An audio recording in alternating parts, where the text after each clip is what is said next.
오늘은 요셉의 등장에 대해서 한번 생각해 보도록 하겠습니다.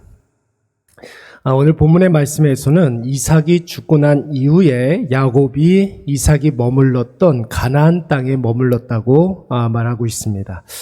우리가 지난 시간에 묵상했던 것 같이 여러분, 이 가나안 땅은 창세기 35장 27절에서 구체적으로 기럇 아르바 혹은 헤브론이라고 했습니다. 여러분, 야곱은 아버지 이삭이 죽은 후에 계속해서 이 기럇 아르바 헤브론에 거주했었던 것 같습니다.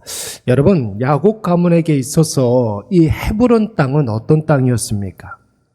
야곱의 조부 아브라함 때에 하나님께서 직접 아브라함과 언약을 맺으신 땅이 바로 이 헤브론 땅이었습니다.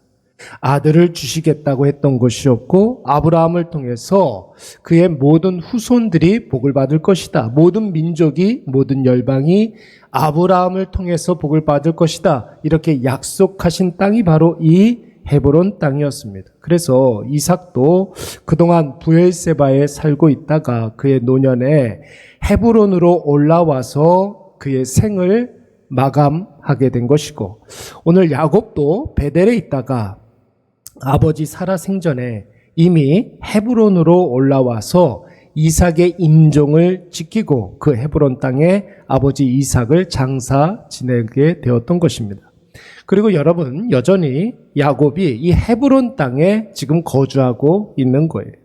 근데 여러분, 우리가 살펴보지는 않았지만 창세기 36장의 말씀을 쭉 이렇게 보면은 에서의 족보가 나오는데, 에서의 후손들이 머물렀던 땅이 바로 세일 땅이라고 했습니다. 여러분, 이것은 무엇을 말하는 것입니까? 아브라함 때부터 이삭을 거쳐 내려오는 하나님의 언약은 이제 야곱에 의해서 계승된다는 것을 지금 성경이 야곱과 에서가 거주하는 곳을 통해서 지금 확실하게 보여주고 있는 것입니다. 그리고 그곳에서 성경은 또 다른 한 사람의 등장인물을 지금 소개하고 있습니다. 헤브론의 또 다른 등장인물, 여러분, 그 사람이 바로 야곱의 11번째 아들이었던 요셉의 등장을 지금 오늘 성경이 이야기하고 있어요. 오늘 본문 2절 말씀을 보시면 성경은 요셉에게 세 가지를 주목하고 있습니다. 첫째로, 요셉이 아직 장성하지 않은 어린 아이였다라는 것이죠. 17세쯤 되었다고 그랬습니다. 우리로 치면은 청소년 시기 정도라고 이야기할 수 있습니다. 두 번째는 무엇이냐면 그가 어렸지만 그의 형들과 함께 양을 쳤다라고 했으니, 여러분, 요셉도 야곱의 한 사람의 아들로서 자기 몫을 지금 다 하고 있었다는 것입니다. 세 번째가 여러분 가장 중요한 것인데, 요셉은 어렸지만 한 사람의 어른 몫을 다하는 사람이었지만 가장 중요한 것은 형들과는 다른 시선, 다른 관점을 가지고 있었다라는 것이에요. 요셉이 가졌던 형들과는 조금 다른 관점, 다른 시선이 무엇이었습니까? 어떤 일을 바라보는 관점이 자기 중심적이지 아니하고 하나님 중심적이었다라는 거예요. 하나님의 관점을 가지고 있었다라는 것입니다. 여러분, 본문에서는 요셉이 그의 형들과 함께 양을 칠 때에 빌하와 실바의 아들들과 함께 있었는데, 그들의 잘못을, 그러니까 자신의 이복 형제들의 잘못을 아버지에게 말했다라고 그랬어요.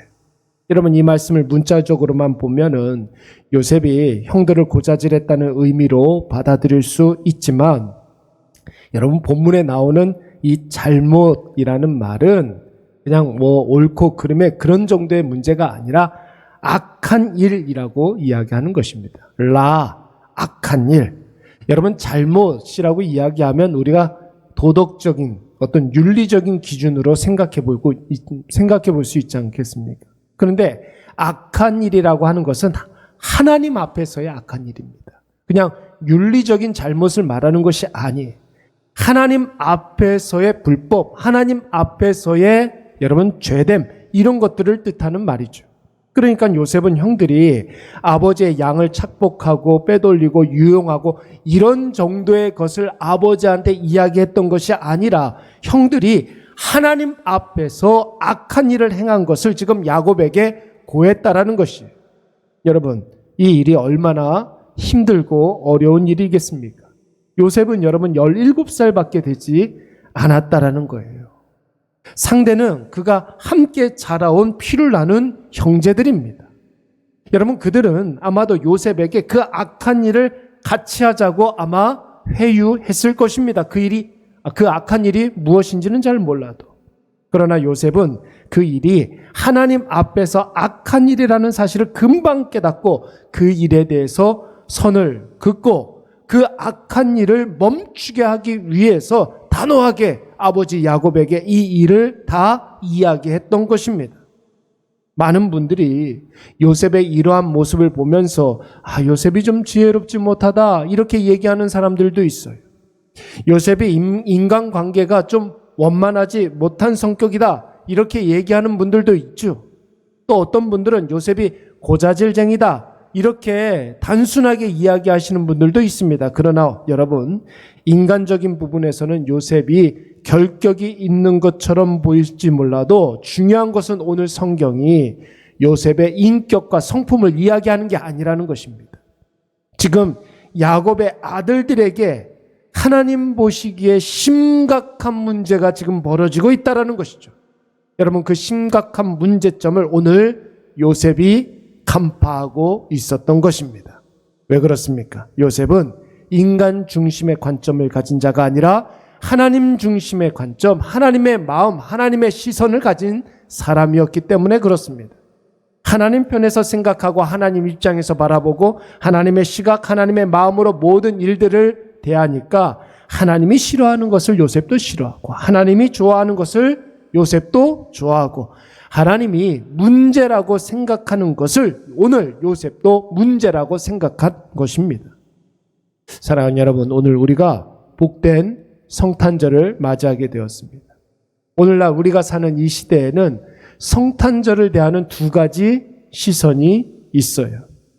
세속적으로 성탄을 보면 여러분 노는 날입니다. 즐기는 날이고 모든 사람들이 흥청망청하는 날입니다. 죄짓기 딱 좋은 날입니다. 예수님 오신 날에 여러분 세상 사람들은 불신자들은 더 많은 죄를 양산해내고 있습니다.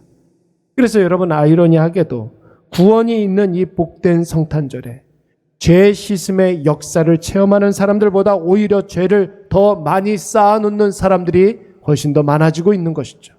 그러나 성탄을 하나님 편에서 하나님 입장에서 한번 보십시오. 성탄은 하나님이 하나밖에 없는 아들 예수 그리스도를 죄인들인 우리들에게 내어준 날입니다.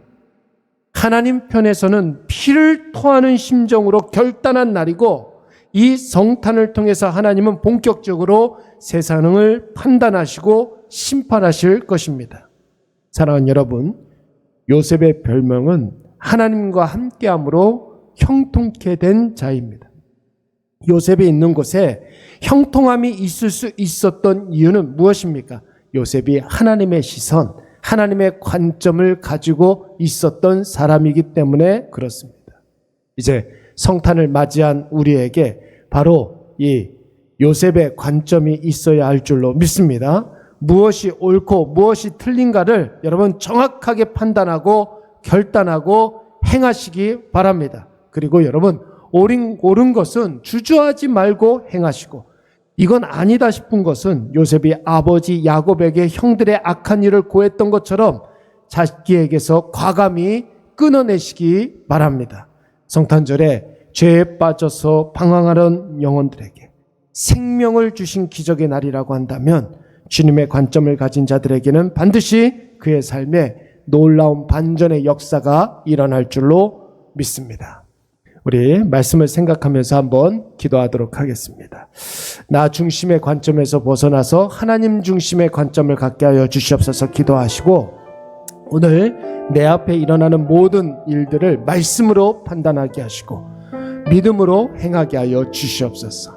또 세상에 휩쓸리지 아니하고 나에게 임한 하나님의 은혜에 집중하게 하여 주시옵소서. 우리 이 시간 다 같이 한번 통성으로 기도하도록 하겠습니다. 사랑의 말하신